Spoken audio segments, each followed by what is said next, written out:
Hello and welcome to Rajya Sabha Television. You're watching The Big Picture with me, Frank Rausen Pereira. India has seen protracted river water sharing disputes in recent years.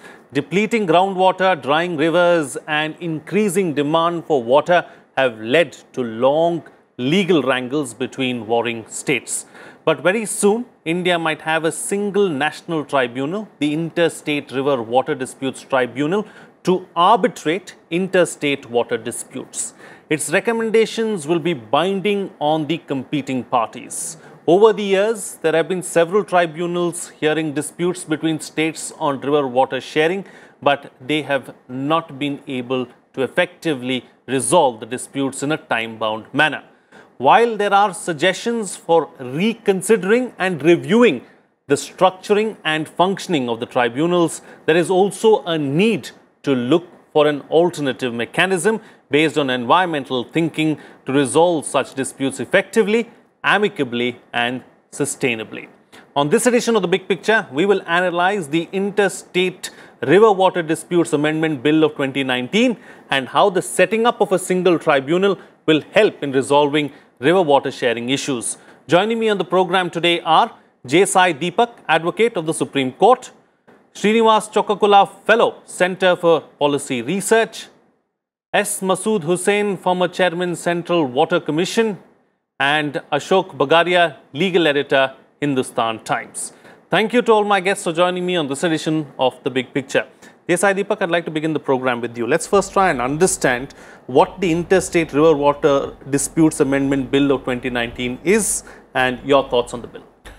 So, it's important to understand the backdrop in which this entire thing is actually being mooted.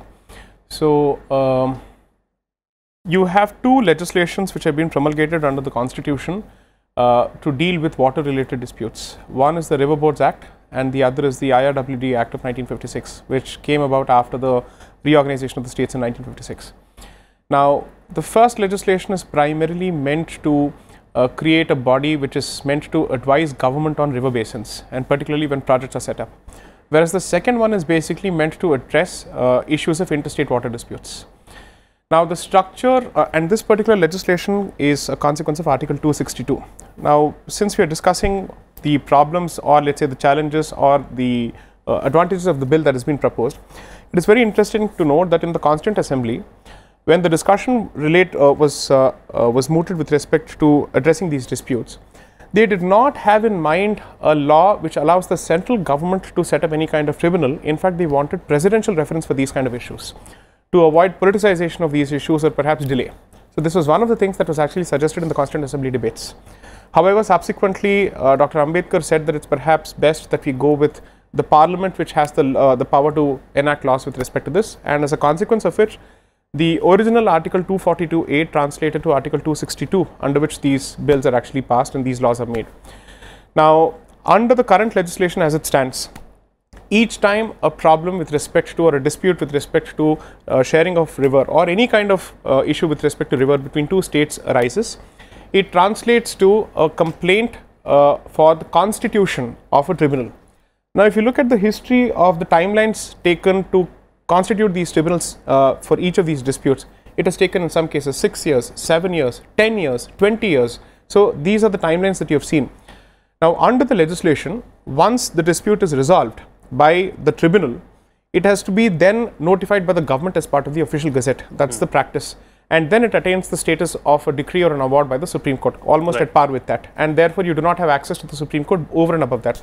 But still, you have seen matters going to the Supreme Court, citing violation of fundamental rights under Article 21 or Article 32, so on and so forth. And you have seen each of these matters landed before the Supreme Court at one point or the other. Now, the one thing that the bill tries to achieve, from what little I have understood of it based on the press note, is that it tries to reduce the time it takes to constitute a tribunal, creates a permanent infrastructure, and in addition to that, like most commercial disputes today, there is, let's say, a pre-litigation dispute resolution process which is attempted for a period of 18 months with the central government playing the role of an arbitrator, and if that issue is not being resolved in a period of 18 months, then it gets referred to the tribunal as a dispute for it to be taken up. Sure. So, this is what I understand of the bill at this point of time. So, having a permanent body, a permanent office and a running tribunal is certainly useful without a doubt. But the question that you still have to ask yourself is, in addition to that, what can you do to speed in the process of implementation and resolution once the matter is referred and the tribunal is constituted for that particular dispute? Absolutely. Right. So, Mr. Hussain, I'd like to bring you into the picture now. So, how will a single tribunal help in sorting out the issue? What is it that it's going to do differently that the other tribunals have not done? See, the basic features, my colleague has already illustrated that there is now going to be a single tribunal if the act is passed, and then the delay is because of the appointment of the members, means the judges of the Supreme Court and High Court and the assessors. So, I mean, those delays, because now we are going to have a permanent tribunal, so there will be benches. So, one bench can look after more than one issue or one dispute. So, the process will be you can say expedited, and so far as the process is concerned, now the timelines have been reduced. In the present, the proposed bill, the duration has been reduced from the earlier period to this dispute resolution committee will take 1 year, extendable by 6 months, so 1.5 years. Then the main report will be prepared in 2 months. That means the entire deliberations and argumentation and all those things, 2 years, extendable by 1 year, so total 3 years. And then the clarification which is required, that has to be decided within 1 year, extendable by 6 months. So, this time the timelines have been fixed. Earlier there was no timeline so far as the clarification was concerned. So, it used to take, although the time for this one was there for clarification, but for the main report, but for the clarification 1 year, and then there was no limit to the extension. So, it kept on lingering, and as my colleague mentioned, it has taken a long. So, the process basically remains the same, the judicial process, but now the formation of a single tribunal, it will reduce the delays, and the present arrangement, that will speed up the process. Right. Yes, Ashok Bagaria.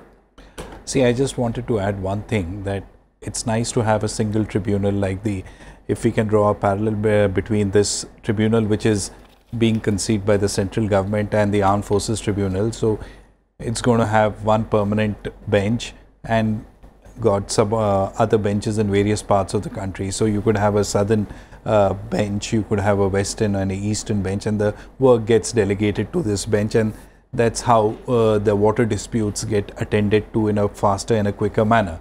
But besides this, there is a very important question, is that increasingly of late we are seeing that interstate water disputes is one of the biggest challenge the Indian federalism faces, in the sense that there is so much infighting between the states, and the tempers and emotions run so high that it actually spills over from the borders of the state. So, in the past we have seen the Kaveri water dispute, how the tempers have run very high between Tamil Nadu, Karnataka, and moreover there has been increasing politicization of the issue also. What this tribunal does is only address the infrastructure and architectural mechanism. It puts an architectural mechanism in place to deal with the legal issues arising out of this matter. But water as a subject is more than just a legal issue. It's a very emotional issue, and in the days to come, what we can foresee is that it's going to get much bigger and bigger. Absolutely. Water is the elixir to life. So, we will have to take this issue on seriously and with the war footing really to try and deal with it, because we have to take into consideration the emotions as well, is what the panelists are suggesting. Let me go across to Srinivas Chokakula now, who's been patiently listening to all the other panelists as well. Do we need a change in policies really as far as dealing with such kind of issues are concerned, because of the kind of emotions that are attached, because politicians also do their part in flaring up the emotions on the ground? Do we need an out-of-the-box idea really to deal with this particular issue?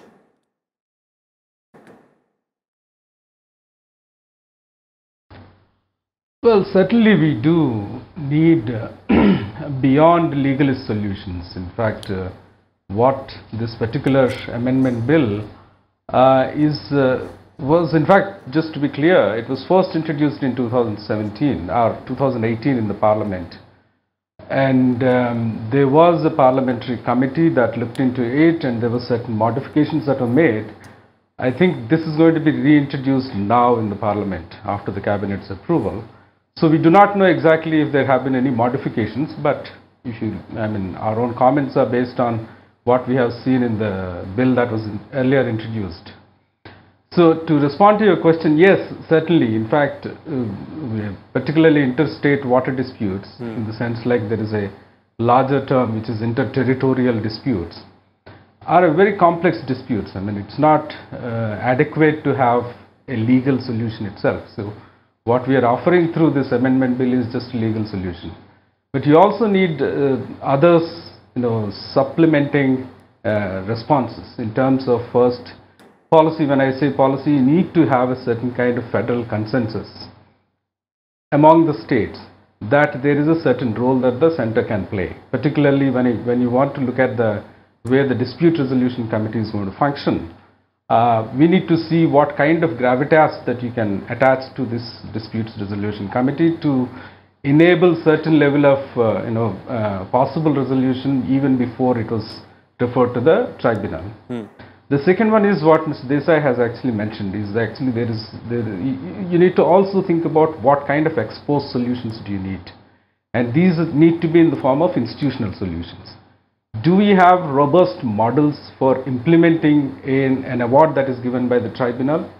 We can't really confidently say that we have a solid model. So we need to complement with other kind of solutions as well. And that is something that remains a challenge. In spite of the fact that this particular bill is certainly going to improve the resolution process. When I say resolution, adjudication process and getting an award. But will it lead to permanent resolution is a question that remains. Absolutely. I'm going to take the points that Srinivas has made forward with you, Sai. The question is, there have been several tribunals in the past. They have all awarded their verdicts really with whatever the water sharing has been with any of the states. Right. But implementation has been the problem. Who is going to implement the order or the judgment passed by any of these tribunals, and how do you deal with that kind of an issue? So I think one of the issues that we discussed the last time when the Kaveri issue was actually resolved was there has been absolutely no mention of any disincentive for somebody to disobey the order of the highest court of the land in that particular dispute. So if the award or decree or a judgment of the Supreme Court does not have any kind of sanctity and does not inspire the fear that is expected to for let's say disobedience, I don't know what is it that you can actually do, particularly because when it comes to these kind of disputes, as I said the last time, it is political muscle that plays a huge role and somebody's ability to create ruckus or rouse the passions of people. But the one thing that I think we have to actually speak of and discuss very, very actively is, apart from disputes, let's say water disputes, can we actually treat this as part of the larger water policy that India perhaps must revisit at this point of time, given the acute paucity of water that we're seeing across the country? And that effectively means it ties into farming policy as well. So it's very, very difficult to look at any of these issues in silos because they are not walled gardens. Each of these affect the other. At the end of the day, you're talking of nature. Therefore, there is a certain level of interdependence. Okay. So first question should be, what is the policy relook that we need when it comes to resolution of these disputes? Second would be, what are the kind of disputes that we are currently faced with? Third would be the kind of dispute resolution mechanism that you want to have in place which minimizes the role for politicians to play mischief. Fourth would be the question of implementation once there is a final adjudication. And five, is there a review on a regular basis? Once the order is implemented, what are the implications? Because at the end of the day, you're dealing with nature. What you think you actually implement and what you think is the right solution may not be the right solution. Therefore, what does it call for is serious data-based support that each of these issues calls for. This is not plain and simple inter partes adversarial litigation. This is heavily data-based. Therefore, what is the kind of data support that these tribunals are going to get, or this particular tribunal is going to get, to ensure that it has all the let's say variables at its disposal to make an informed decision? So for instance, if you look at the Competition Commission of India, you have an array of experts, particularly when it comes to market related issues, economics and whatnot. This tribunal too needs regular support of this kind and institutional support, so that because at the end of the day, this is not just an adjudicative tribunal, it plays even an investigative role. It has an investigative power. Yeah, it does. Therefore, what kind of resources are being made available to it? What departments are being made available to it? What kind of technology is being made available to it? So, this is something that perhaps we need to consider for a holistic review of this entire issue. Absolutely. And you know, taking the discussion forward and talking about another aspect, Mr. Hussain, we've stressed enough about how this is a sensitive issue, this is an emotive issue. Keeping that in mind, is there a way that we can get the warring parties to cooperate? Yeah. See, the cooperation is the most important thing. And I mean, when we talk of the policy issues and the policy framework, first we should try to see this issue in the context that we should try to avoid the conflict. So, for that, what needs to be done is that the planning of projects and planning of water resources schemes should be based on basin level, and for that river basin organizations are the need of the hour. In fact, the Ministry of Water Resources, now Ministry of Jal Shakti, the river basin organizations have been under consideration for a long time. Now the ministry is ready with the river basin management bill. In fact, that process will in a way will be able to bring all the party states of a basin at one table, and that will be headed by Chief Minister of one of these states on a rotation basis. It will be having a technical secretariat with all the engineering and other environmental other experts in this. Central Water Engineering Service officers will be playing an important role there. So, I mean, first let us do the basin planning first. This and for planning as well as for implementation of these projects, these river basin organizations or river basin authorities. So, in a way that this arrangement will be very, very important, and this will help in avoiding the conflicts. So, I mean, we should not allow the conflict to develop. Of course, once the conflict has developed, of course, I mean, so far, I mean, because these are river basin organizations are yet to be formed, but where the tribunal has given the judgment, my friend was talking about the arrangements regarding the implementation. Yes, there are arrangements, like in case of Narmada, this is the Narmada Control Authority. In case of Kaveri Water Management Authority, Kaveri Basin, this Kaveri Water Management Authority has been formed. In fact, I, as Chairman Central Water Commission, acted as its chairman till 30th June. So, the framework is there, and of course, that the implementation certainly depends upon the cooperation of the state, because ultimately, if the decision of the authority is not being implemented or adhered by one of these states, the option for the authorities go to the central government, as what has been said by the Supreme Court. So, ultimately it is the cooperation of and that we have to bring that culture of cooperation among these states. Absolutely. So, Srinivas Chakukula, what brings me to my next question is, so have efforts been made, outside of the tribunal's framework to try and deal with this particular issue and try and sort out disputes between two states as far as water sharing is concerned?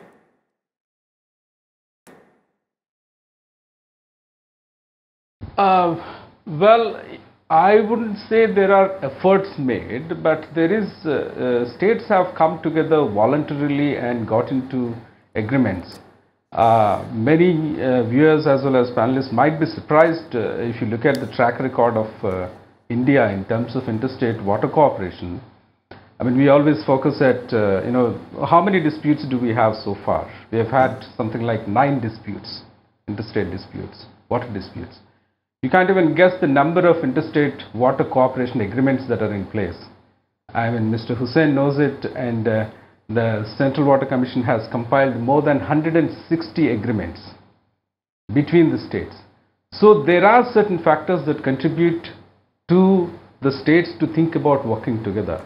Now, the problem at this moment is that we don't know what precisely that makes states to contribute. Now, just keeping that in mind, if you look at the history of interstate water, river water governance, our response has always been contingent and crisis driven.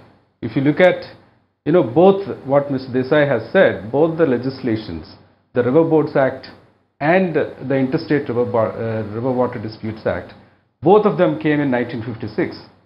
So if you look at how we have improved these legislations, the Interstate River Water Disputes Act has been amended several times, perhaps more than a dozen times. This is probably 13th or 14th. Whereas if you look at River Boards Act, which is supposed to enable cooperation, hasn't even been touched so far. In fact, now it is happening by the proposal of replacing the River Boards Act with the River Basin Management Act. So there are, if you look at it, the role that the center can play in terms of resolving these disputes has been sort of neglected, because it's only just responded to the every time the dispute emerges or otherwise recurs, center comes into play. Otherwise, there hasn't been an ecosystem that has been put in place to enable states to work together, in spite of the fact that they are working together on their own. So that is something that one needs to focus in order to make this resolution also to succeed. Absolutely. So, there is a larger ecosystem that one needs to look at. It's not just about resolution of disputes. Sure. So, Ashok Bagaria, at some level, have we failed in enabling and supporting the existing tribunals? Well, if you look, personally speaking, yes, I would say yes, we have failed, because we have largely kept the political people out of this whole process. What I personally feel is that when we talk of any adjudication process, there is an award, there is a question of implementation, that is the most important one. I personally feel that when it comes to implementation, and considering that water is such a sensitive issue, you need to have some sort of involvement of the political leadership, because at the end of the day, the political leadership is the representative of the people, and they are the ones who actually incite emotions, and they are the ones who can actually control it.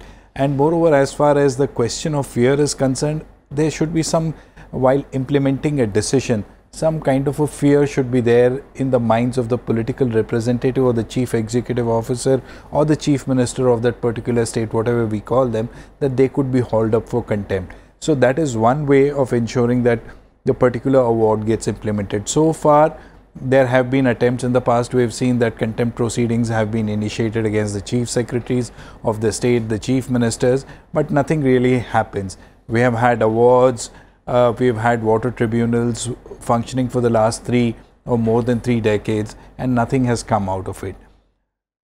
Now that we'll have a new infrastructure in place, a permanent sort of a body which will adjudicate on water disputes, we need to ensure that there is some degree of political participation also into it, and there should be some clarity on the issue as to what exactly is a water dispute. There could be a state where the drinking water requirements are far higher than the agricultural needs of a next or a neighboring state. So they need to be clearly defined. So for instance, one particular state might have very little rainfall in one particular season, and they need to supply drinking water to their particular state. They cannot, the other state cannot force the first state to release water for their agricultural need. So that kind of a negotiation or some sort of a balancing act needs to be put in place, and for that clearly some kind of political participation is needed. Okay, all right. Closing comments now from all my guests, starting first with you. Mr. Hussain. Just to elaborate his point, the formation of the River Basin Organization or the River Basin Authorities, which has been proposed, that definitely takes into account the political participation, because these are supposed to be headed by the chief ministers of the concerned state by rotation, and there will be members will be the ministers from water resources from the concerned states and other officers. So at the level of the planning itself, those issues will get discussed and resolved, because so far there is no forum for discussion about the water issues as such. So the formation of river basin organizations, which is proposed under the River Basin Management Act, will be a very, very effective mechanism for avoiding the disputes and in a way resolving those issues those disputes within the you can say the framework of the river basin organization. All right, closing comments from all my guests, starting first with you, J.Sai Deepak, with the best way forward.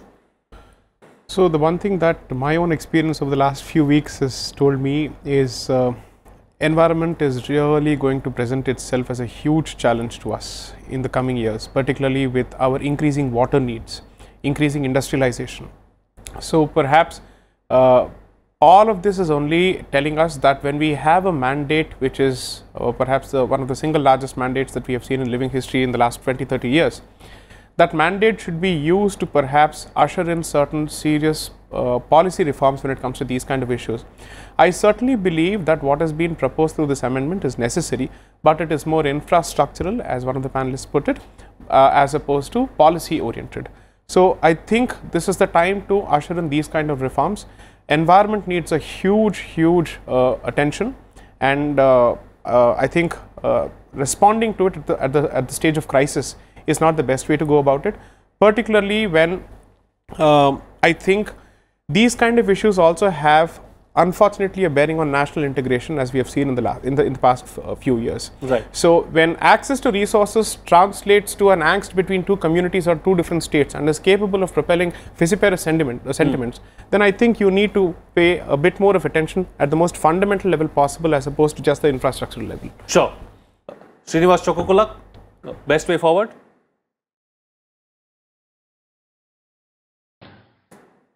Well, you see, there is the best way, if you talk about just this bill, I think the key element is going to be the way the DRC, the Dispute Resolution Committee, is going to be composed. As I said, it needs to have adequate gravitas, and it needs to have adequate support and the right kind of mix of people to bring these states together and see and to a table and see ways of working together or resolving differences.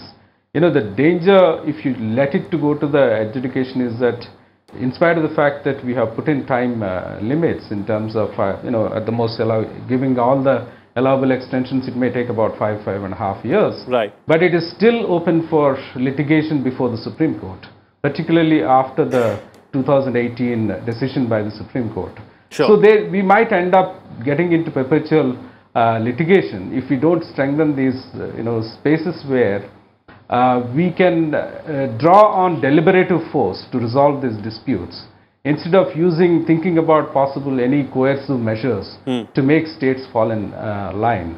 So we need to start thinking about possible ways of supporting this legalist process, right, legal resolution process with adequate deliberative processes. Sure. Ashok Bagaria. I personally believe that as far as this whole problem is concerned, you need to deal with it at an awareness level. There has to be some kind of awareness which has to be created between the warring states, or rather the states between which this dispute arises, so that there is some kind of an awareness amongst the people at the grass or at the grassroots levels.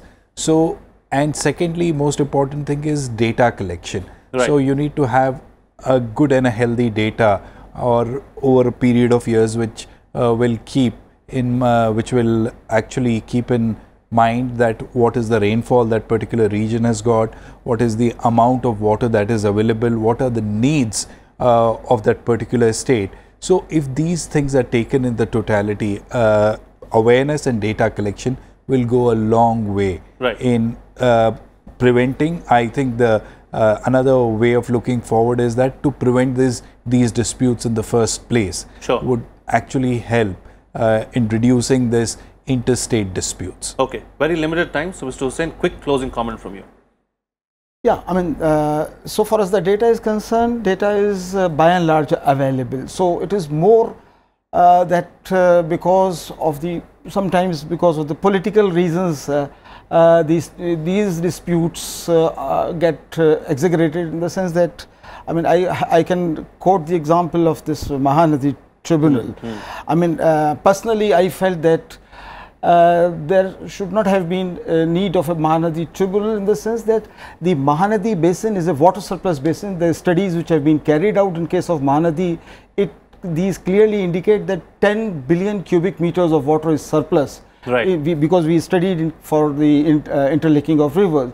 So, but despite that, most of the water is flowing into the sea. Despite that, these states insisted that there should be. So, I mean, there are certain things which are not, you can say, which are not technical, which are not, I mean, demanded by the situation, but of course. But they still happen. So, politics Yeah. should be kept out of it, is what you're suggesting. With that, it's a wrap on this edition of The Big Picture. Thank you to all my guests for joining me on the program and putting things into perspective for us.